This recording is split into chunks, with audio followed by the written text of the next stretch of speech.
Hello family, তো আজকের দিনটা ছিল মহা অষ্টমী। তো আমি অঞ্জলি দেবো, 9টা থেকে পুজো শুরু হয়ে যাবে।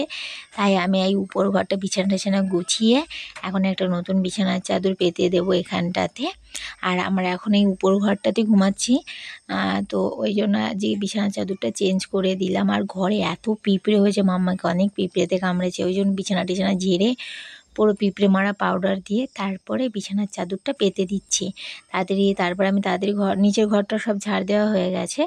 এখন গিয়ে আমি তাড়াতাড়ি চান করব, আমি রেডি হব, মাম্মাকে রেডি করাবো, গোপুকে রেডি করাবো। এই দেখো এখানে বিছানার চাদর পেতে দিয়েছে, ব্যাগ ফ্যাগগুলো গোছাতে হবে।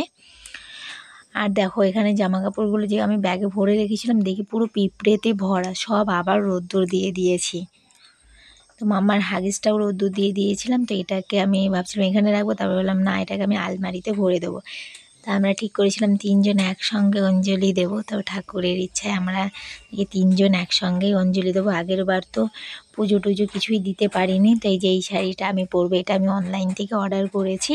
তো এরকম একটা শাইনি শাড়ি আছে, আমি পরেছিলাম আমাদের ওখানের পুজোতে, গোপীনাথের পুজোতে। তো আমার এত পছন্দ হয়েছিল তাই আমি অর্ডার করেছি। এটা মিশো থেকে নিয়েছি, খুব সুন্দর এসছে শাড়িটা। এটা পরে তাড়াতাড়ি রেডি হয়ে যাই। তো এই যে দেখো আমি রেডি হয়ে গেছি, আমি আর দেখাতে পারলাম না কারণ আমি তাড়াতাড়ি ঠাকুর মন্দিরে চলে এসেছি। তাও এসে দেখি অঞ্জলি দেওয়া শুরু হয়ে গেছে আর মাম্মা এখানে ঘুমাচ্ছে। তো এদের দেওয়া হয়ে গেলে তারপরেই আমরা বসে পড়বো।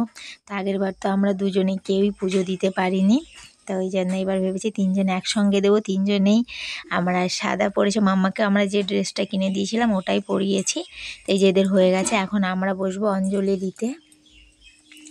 তো এই যে অঞ্জলি দেওয়ার সময় মামা পুরো ওর কোলে বসে পুরো ও অঞ্জলি দিয়েছে, একটুও ঘুমায়নি। তো আমাদের পুজো দেওয়া হয়ে গেছে, তারপরে আমরা দুটো ছবি তুলে নিয়েছি।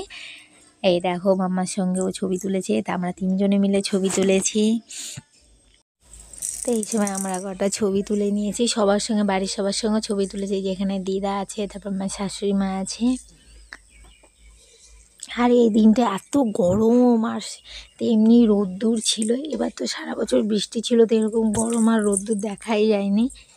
তো এই যে আমাদের বাড়ির সামনেতেও আমরা একটুখানি ছবি তুলে নিয়েছিলাম। তো এখন মাম্মাকে তাড়াতাড়ি আমি চান টান করে খাইয়ে দাইয়ে দেবো, কারণ ওরও খিদে পেয়ে গেছে। মাম্মাকে খাইয়ে দাইয়ে দিয়ে আমরা এই যে এসেছি প্রসাদ নিতে। এখানে লুচি খাওয়ানো হচ্ছে প্রত্যেকবারের মতো। তো অন্যবার তো মাঠটাতে খাওয়ানো হয়, কিন্তু এবার মাঠে এত রোদ্দুর, তাই জন্য এই যে স্কুল ঘরের সামনেতে খাওয়ানো হয়েছে। তো আমরা এসে দেখি প্রচুর ভিড়, জায়গা পাইনি। তো আমরা এখানে দাঁড়িয়েছিলাম, তারপরে দেখি আবার মাম্মা কান্না করছে। আমি বাড়ি চলে গেছিলাম, গিয়ে আবার মাম্মাকে খাইয়ে দাইয়ে দিয়ে তারপরে ও ছিল, ও আমার জন্য জায়গা রেখেছিল।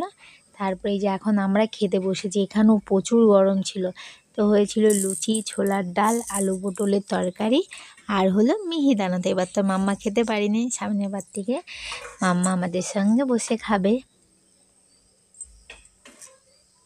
এই দেখো সবাই খাচ্ছে। দেখো প্রচুর গরম ছিল, আমার ইচ্ছে ছিল যে কখন খাওয়া হবে, আমি তাড়াতাড়ি বাড়ি যাব। দিয়ে যেমন খাওয়া দাওয়া হয়ে গেছে, এসে মাম্মাকে খাইয়ে দিয়েছি। আর আমরা আসার পরের থেকে দেখো রোদ্দুর, দেখো যেমনি রোদ্দুর তেমনি গরম। তো মাম্মার খুব গরমে কষ্ট হয়ে যাচ্ছে, আমারও কষ্ট হয়ে যাচ্ছে। আর কি হয়েছে, আমাদের ঘর দিয়ে না পিঁপড়ে উঠেছে। তো সব পিঁপড়ে ওর জামা বিছানাতে থাকছে, তো দু জায়গায় কামড়েও দিয়েছে।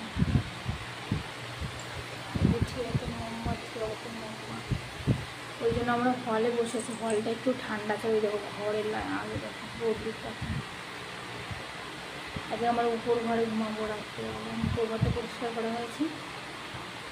আর আমি সব শাড়িগুলো সব খুলে রেখে দিয়েছি, ওইগুলোকে ধুয়ে দেবো, একটু রোদ্দুরটা কমো, কারণ আমাদের যেখানটা জামা কাপড় দিই সেখানটা প্রচুর রোদ্দুর।